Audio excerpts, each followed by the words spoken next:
While you always want to make a great impression because the aviation community is small, you are the one that's interviewing the flight schools, not the other way around. And yes, sometimes you will have to fill out an application, but at the end of the day, they all just want your money. So find one that will do the best job with it.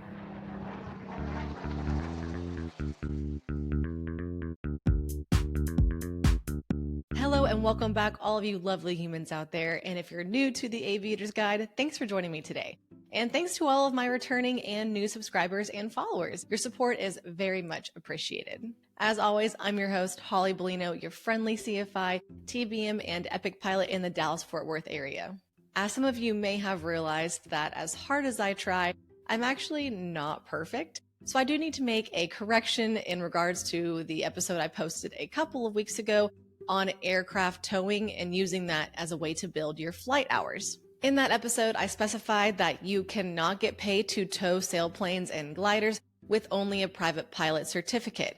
Well, it turns out you can when operating under Part 91.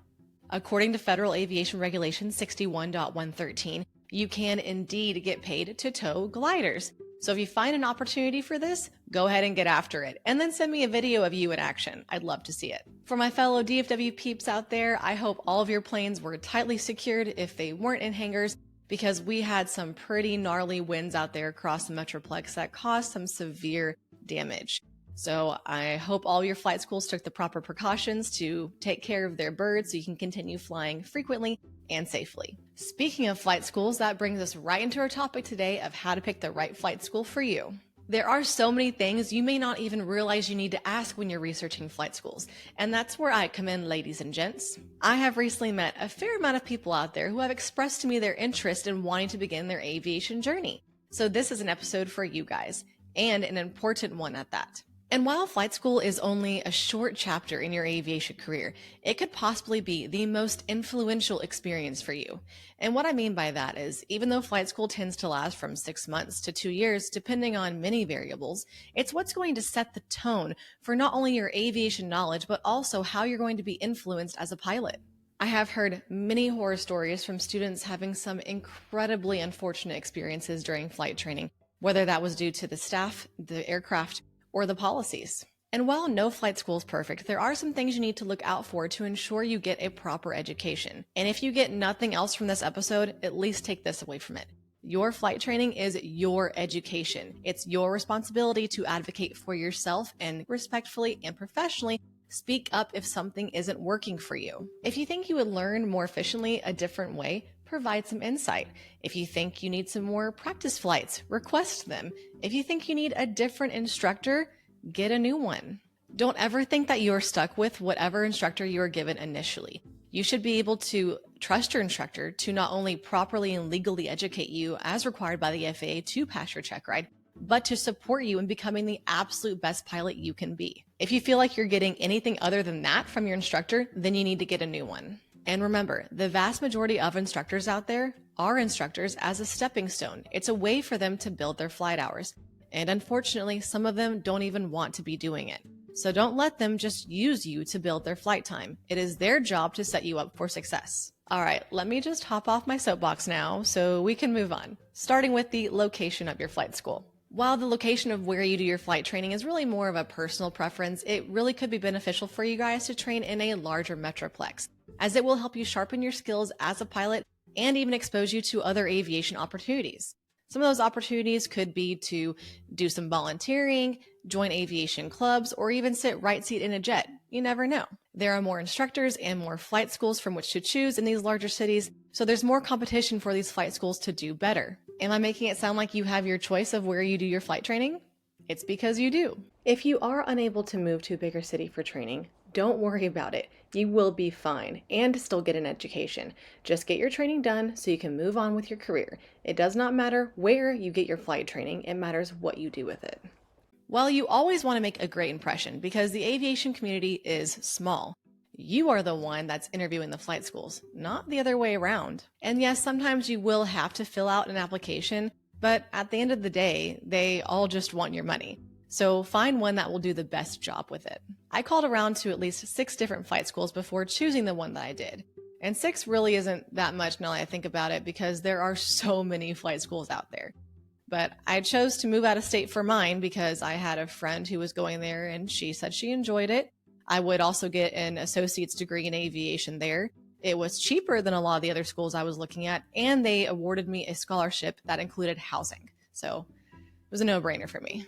That is something you guys definitely need to ask when researching flight schools, is if they have scholarship and or funding assistance available. If the school doesn't offer scholarships, you can get a bunch of them on your own through various websites.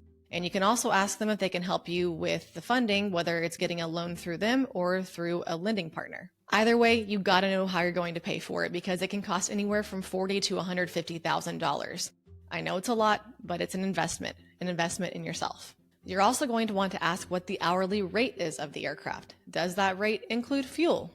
How long is the typical flight lesson? What's the scheduling system like? Is it flexible? If there's unfavorable weather, do you have to fly? The answer to this may seem obvious, but you'd be surprised what happens. What happens if you have to cancel a flight, or if your instructor cancels? Who's going to notify you? You want to know these things because at my flight school, I was charged $75 if you canceled a lesson, depending on the circumstances. Do they have any company partnerships with airlines? If so, which airlines, and what do those partnership programs entail? I'm actually a cadet for an airline through where I went to school, and there are stipulations in regards to those programs, one of which is you have to build your hours as a CFI. Here's a good question that a lot of people don't think to ask is, will that flight school provide insurance for you during your flight training?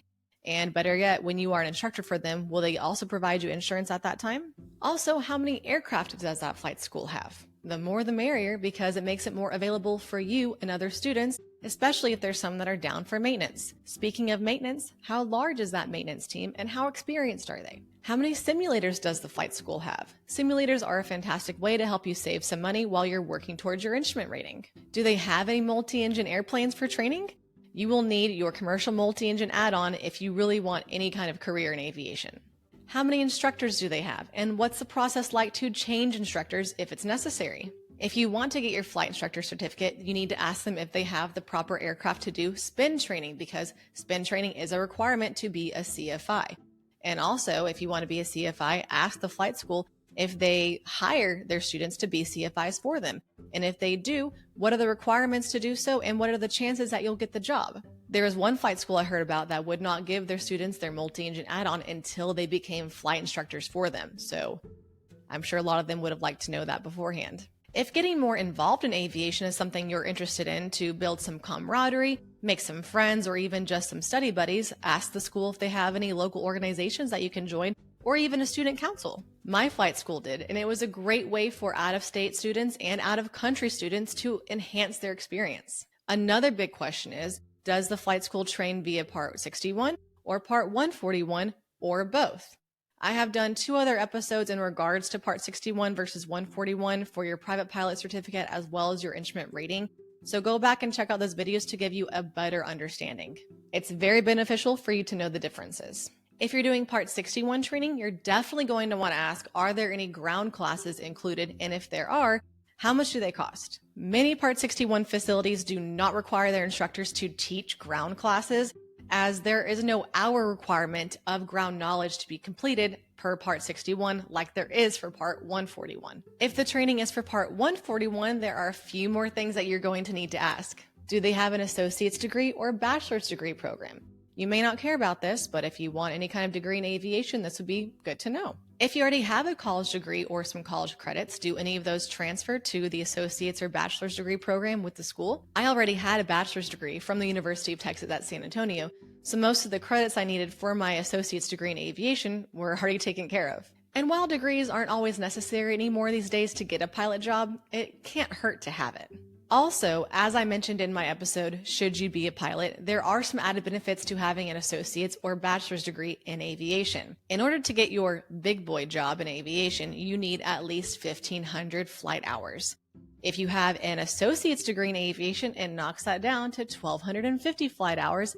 And if you have a bachelor's degree in aviation, that knocks it down to 1,000 flight hours. So yeah, I'd say they're also helpful in that way. Also, if you're doing Part 141, you need to know what the cost of the program will be if you're doing basic flight training versus an associate's degree versus a bachelor's degree. And Part 141 is required to have some sort of ground classes worked into the program, so ask how often those ground classes are and how much they cost. Will the flight school be including any supplies for your flight training in your tuition?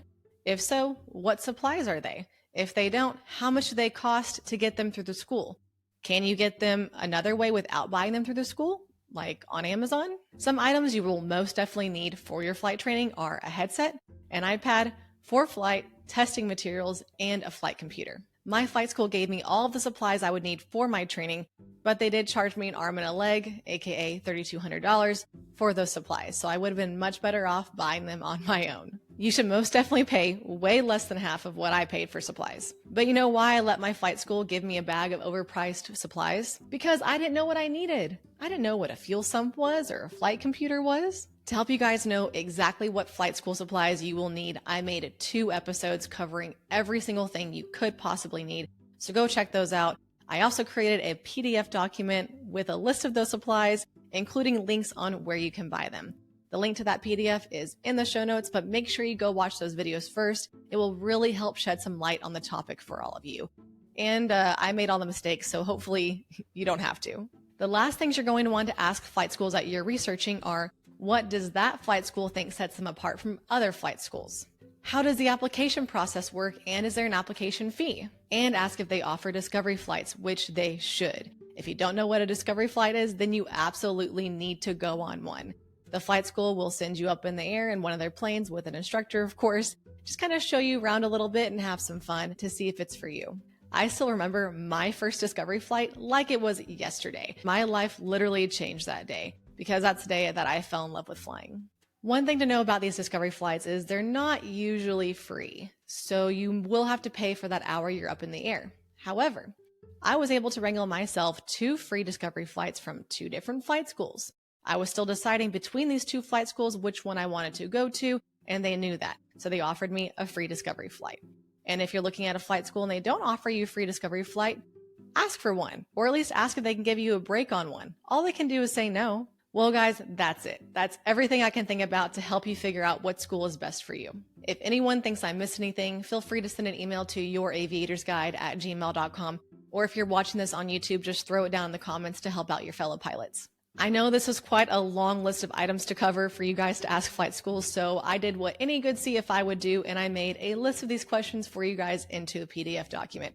The link to that document is in the show notes. Happy flight school hunting, guys. I know you'll make the right decision for you, but if you have any other questions, don't hesitate to reach out to me. I'd love to help.